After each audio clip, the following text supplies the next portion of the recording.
为了鼓励长辈行出户外，小区透过社区照顾关怀据点，特别规划旅游行程。第一团有50位来自9个社区的时代来到关田的阿庄，大家除了轻松坐小火车，欣赏自然的生态农场。会中也安排做咸鸭卵等趣味体验，只要将鸭卵浸红土等待25天地冻，互长辈做甲欢喜甲。其中有一天嘛亲自到场，甲长辈同乐做伙体验，场面闹热滚滚。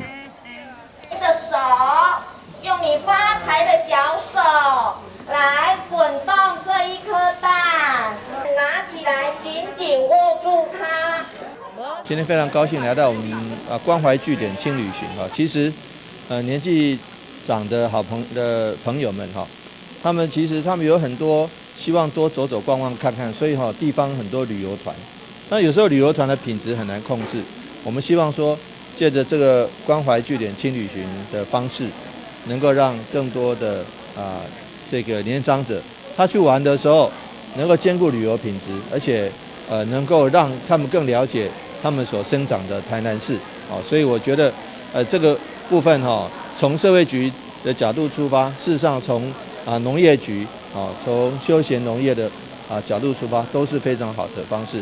我们也希望说这样的一个关怀据点轻旅行那能够让年长者能够更了解这块土地，更了解这个产业，更喜欢我们自己的台南。过去长辈旅游团品质拢较歹控制，敢若有出门就好。不过市府所安排有看有耍有抓，重点是有在地情感甲教育意义，嘛互长辈小少佚佗，真紧的夹满，边界嘛拢做好。大家遮个人因拢伫社区拢做迄落课程，他们来遮做的无共。所以我就21个拢甲带出门，大家来体验一下不同的那个课程啊。我特别做什么咸鸭卵干？咸鸭卵吼，搁做咸鸭卵，这伫厝袂晓做的，来遮做好的，做好的。长辈小姐佚佗，互相人际交流，对着预防失智、失灵、健康老化拢有真大帮助。目前小区已经规划19个景点的建议行程，要互长辈生活更加精彩丰富。